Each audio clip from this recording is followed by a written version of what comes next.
우리가 잘 아는 이사야서 6장엔 이 위대한 이사야가 소명을 받는 장면을 적어놓고 있습니다.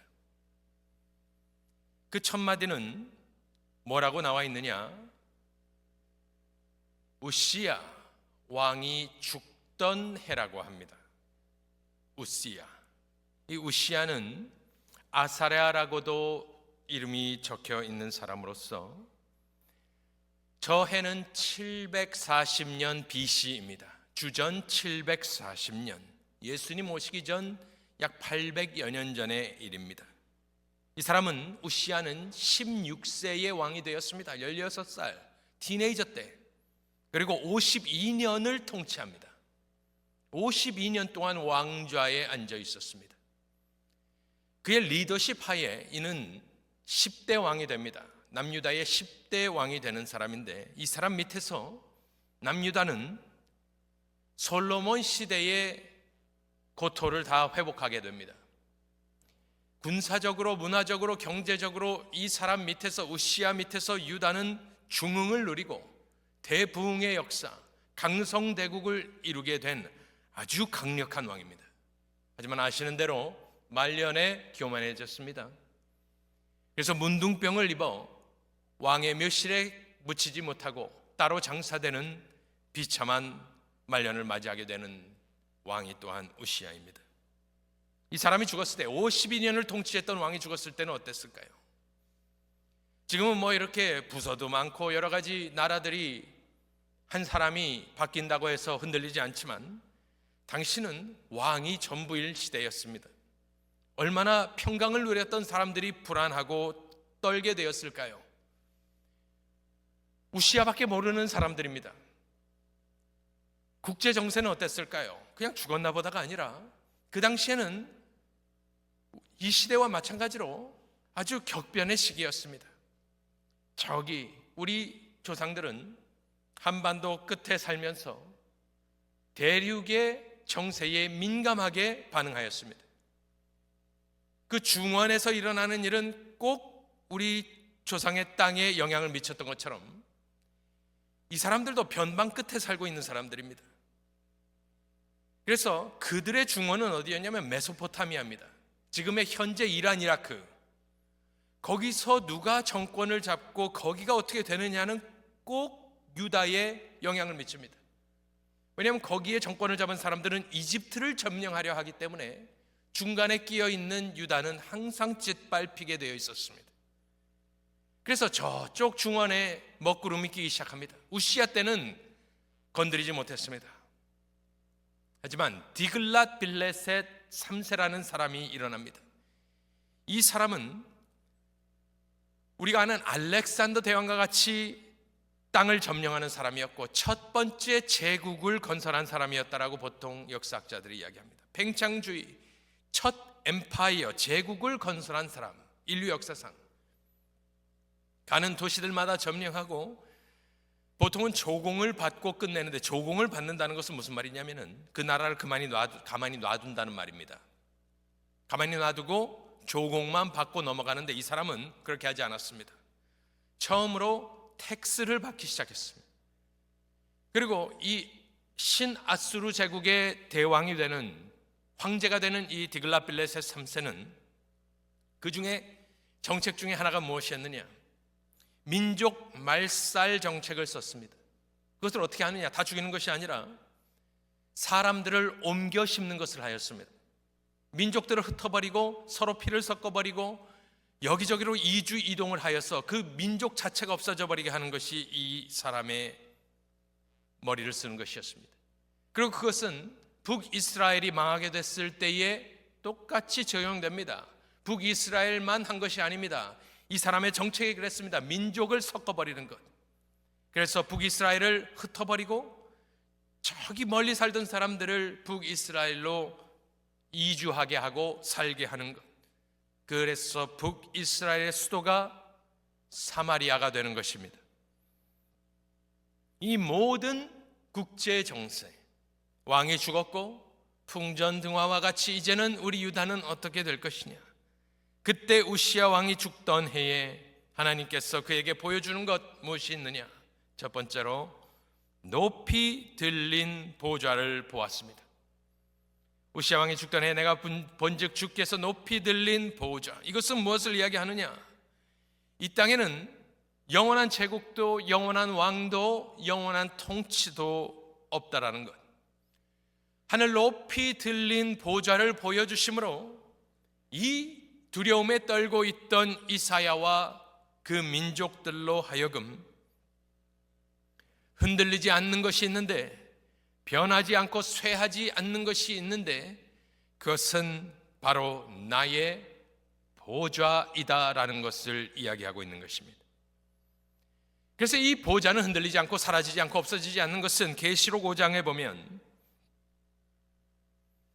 보좌에 앉으신 이와 어린 양에게 찬송과 존귀와 영광과 권능을 세세토록 돌릴지어다 하니 내 생물이 이르되 아멘하고 장로들은 엎드려 경배하더라. 계시록 21장에 보면 보좌에 앉으신 이가 이르시되 보라 내가 만물을 새롭게 하노라. 그렇습니다. 이사야를 부르실 때 하나님은 하늘문을 여시고 여러 말씀하지 않았습니다. 보좌를 보여주셨습니다. 이사야야, 네가 집중하여서 볼 것이 무엇이냐? 바로 나의 보좌다. 그래서 우리가 오늘 선교를 생각하면서 선교의 사명을 완수하기 위해 첫 걸음은 어디겠느냐 생각을 했을 때, 세계 지도를 펼쳐놓기 전에, 무슨 데이터를 분석하기 전에, 교회 버짓을 보기 전에 우리는 높이 들린 보좌를 봐야 하는 것입니다. 왜냐하면 선교는 그 보좌에 앉으신 이가 벌레만도 못한 우리들을 구원해 주셨고, 선교는 그 보좌에 앉으신 이를 그래서 예배하도록 하게끔 하는, 그리하여 보좌에 앉으신 이의 영광을 위하여 하는 것이 선교이기 때문입니다. 이 보좌를 생각하지 않는 선교는 있을 수 없고, 땅만 보고 선교하는 사람 중심의 선교로 전락할 수밖에 없기 때문입니다. 그래서 오늘 제가 첫 번째로 들리는 말씀, 선교는 높이 들린 보좌를 보는 데에서 시작한다라는 말씀을 드립니다. 두 번째로 드리고 싶은 말씀은 그 보좌는 비어있지 않습니다. 우시야 왕이 죽던 해에 내가 본즉 주께서, 주라는 단어는 보여주시면 아도나이라고 되어 있습니다. 아도나이, 그들은, 유대인들은 여호와, 야훼를 입에 올리기를 싫어하였습니다. 그래서 어떻게 발음하는지도 잊어버렸습니다. 그 민족은 수천 년이 흐르고 나니 어떻게 읽는지도 모르게 된 그 말, 그래서 아도나이라 대체하여 내가 본즉 그 보좌에 뭐가 누가 있느냐, 주라고만 나와 있습니다. 주께서 높이 들린 보좌에 앉으셨는데 그의 옷자락은 성전에 가득하였다. 에베소서 2장 6절에 보니 우리의 위치를 설명할 때, 또 함께 일으키사 영적으로 이야기할 때 그리스도 예수 안에서 함께 하늘에 우리를 앉히셨다라고 나오는 것입니다. 그래서 지금 하늘 보좌가 지금도 있을 것 아니겠습니까? 거기에는 정확하게 우리가 다 이것을 설명할 수는 없지만 좌정하신 분이 계십니다.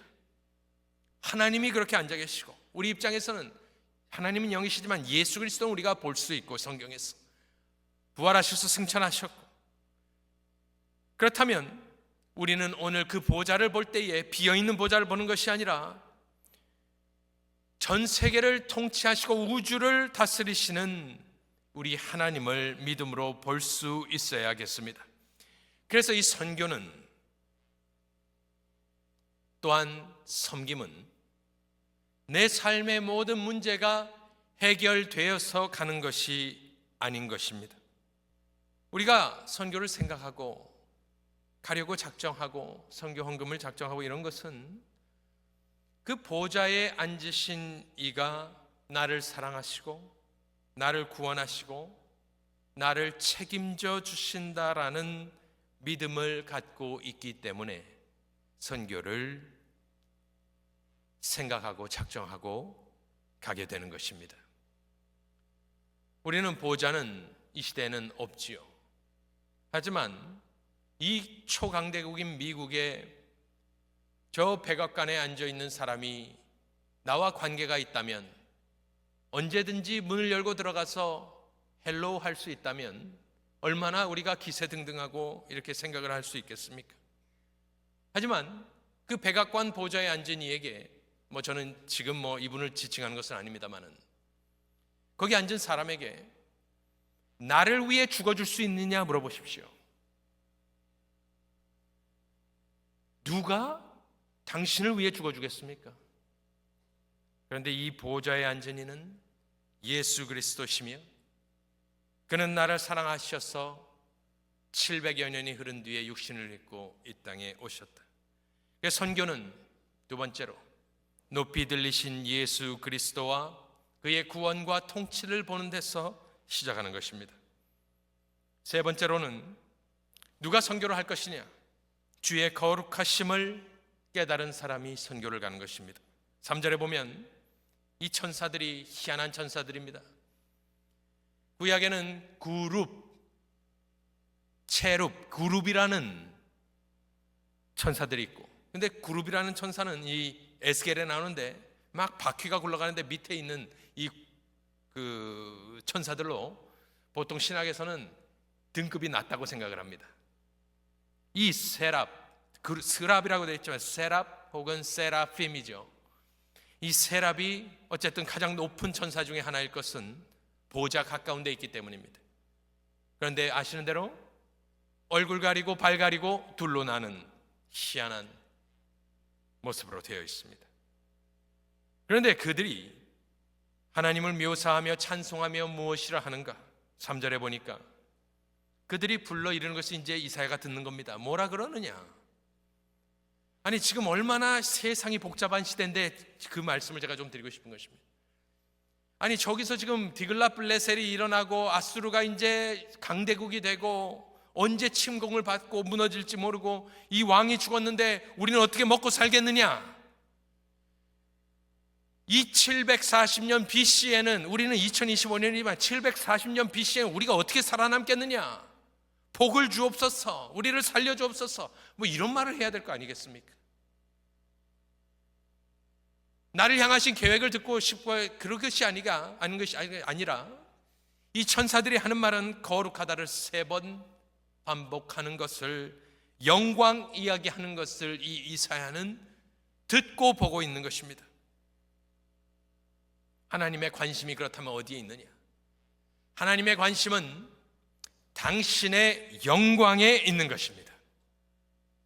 우리를 사랑하시죠? 궁극적인 목적은 당신은 그의 영광입니다.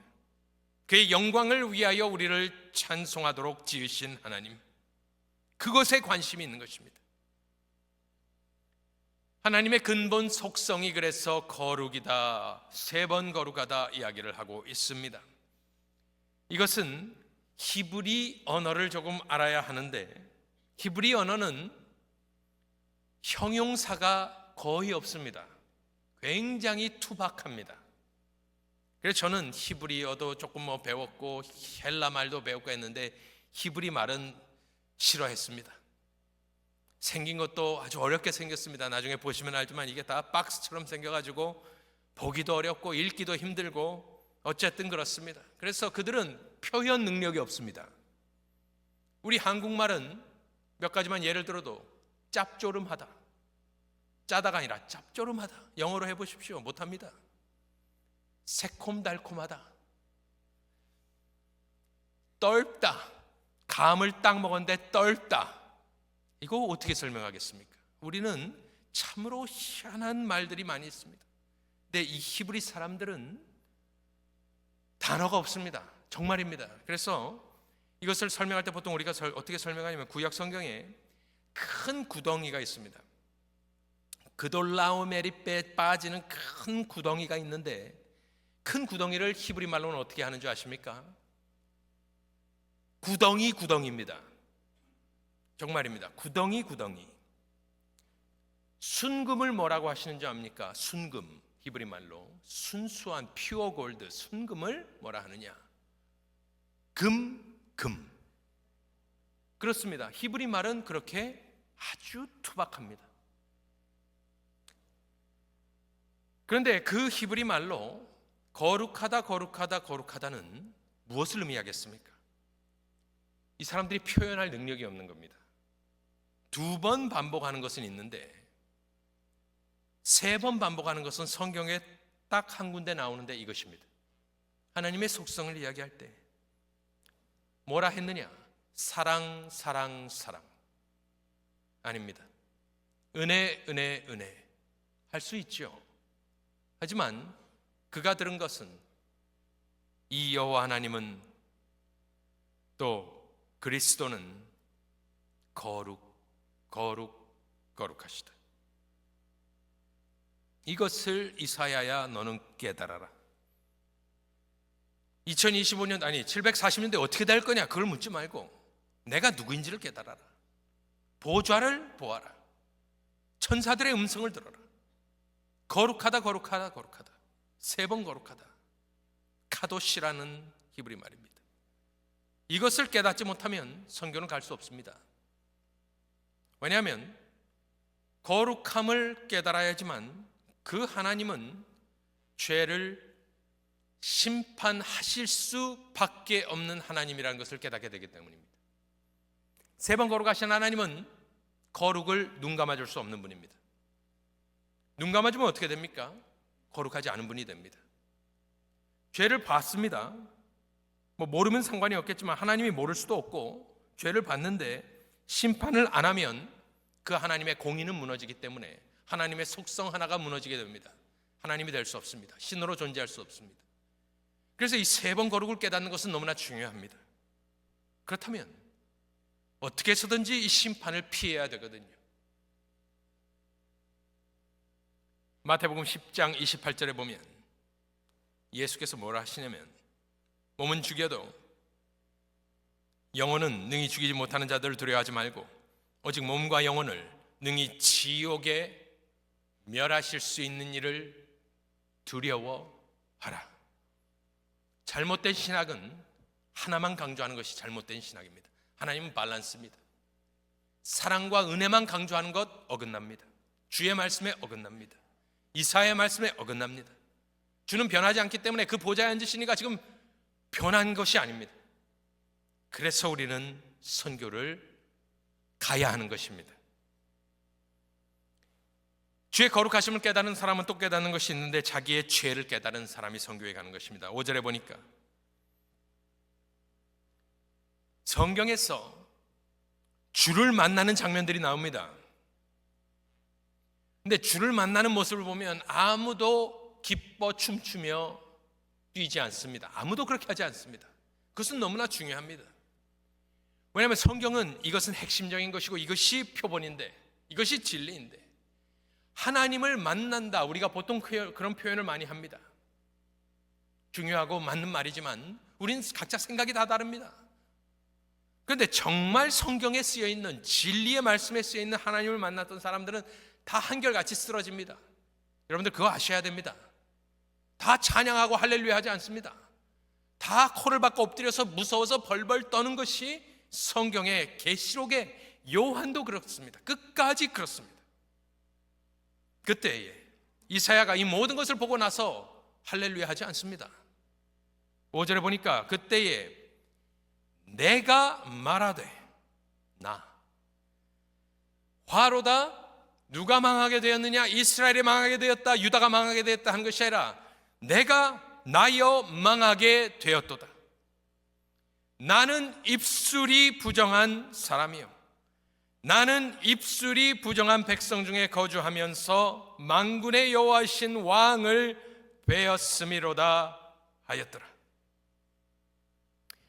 하나님을 제대로 만난 사람, 성경을 통해서 믿음으로 성령의 감동으로 만난 사람은 내가 누구인지를 깨닫게 됩니다. 그런데 여기서는 딱 하나만 생각이 나는데 나는 죄인으로소이다.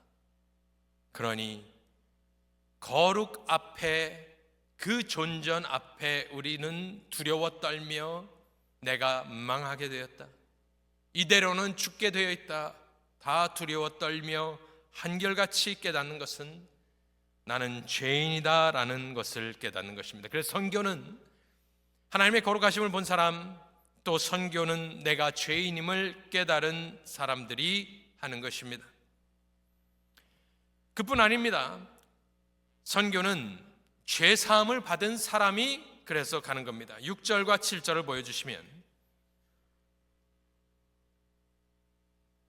여기는 우리가 머리를 긁적이며 알쏭달쏭한 말이 나옵니다. 죄사함을 받는데 이 스랍 중에 하나가 부젓가락으로, 집게로 제단에서 집은 바 핀 숯, 고기 구워 먹는 숯이 아니라 불타는 돌이라는 뜻으로 보통 석탄, 우리식으로 얘기하면 조개탄 이런 겁니다. 제단에서 집은 바 핀 숯을 손에 가지고 내게로 날아와서 그것을 내 입술에 대며 이르되, 보라, 이것이 내 입에 닿았으니 내 악이 제하여졌고, 입에 댄 것은 지금 입이 부정하다 그랬잖아요. 입술이 부정하다고 했잖아요. 그래서 입술에 대어주니까 네 악이 제하여졌고 네 죄가 사하여졌느니 이것을 어떻게 해석하고 이해해야 하느냐. 지금 이사야는 죄 사함을 받는데 도움을 준 것은 아무것도 없습니다. 우리도 마찬가지지요. 우리가 우리 구원에 일조한 것 아무것도 없습니다. 우리는 죄인이지만 하나님이 모든 것을 하신 것처럼 그 구원은 하나님으로부터 나오는 것을 보여주고 있는데, 이 숫 이야기는 어떻게 보는 것이 좋겠느냐. 이것은 물론 죄를 태운다라는 뜻도 있지만 이 숫을 어디서 가져왔느냐? 제단에서 가져온 것입니다. 제단은 동물 잡고 이렇게 하는 데인데, 이 번제, 뭐가 지금 어떤 제물이 드려졌는지 말하고 있지 않습니다. 마치 보호자에 앉으시건 이가 누군지 설명하지 않는 것처럼, 저는 이것을 어떻게 생각하느냐, 마치 프리뷰처럼, 영화를 보면 나중에 나올 사람을 얼굴은 안 보여주고 등 이런 데 보여줄 때가 있지 않습니까? 그런 겁니다. 예수를 확 보여주는 것이 아니라 앉으신이다, 끝. 오늘도 제단에서 어떤 일이 있었는지는 보여주진 않지만 거기서 주워온 숯을 대니까 죄사함을 받는다는 것은 그 제단에서 있었던 일 무엇이겠습니까? 앞으로 오실 예수 그리스도의 십자가 사건을 예비할 때 그 죄사함은 강력한 것으로, 거기서 피를 가져올 필요도 없고 거기 있는 재물을 가져올 필요도 없고 숯만 가져왔는데도 죄가 사해지는 모습을 보면서 장차 오실 메시아를 기억하라, 기대하라. 이사야 53장에는 그가 어떠한 형벌을 받을 것인지 자세하게 이 이사야가 나중에 이야기를 하게 되는 것입니다.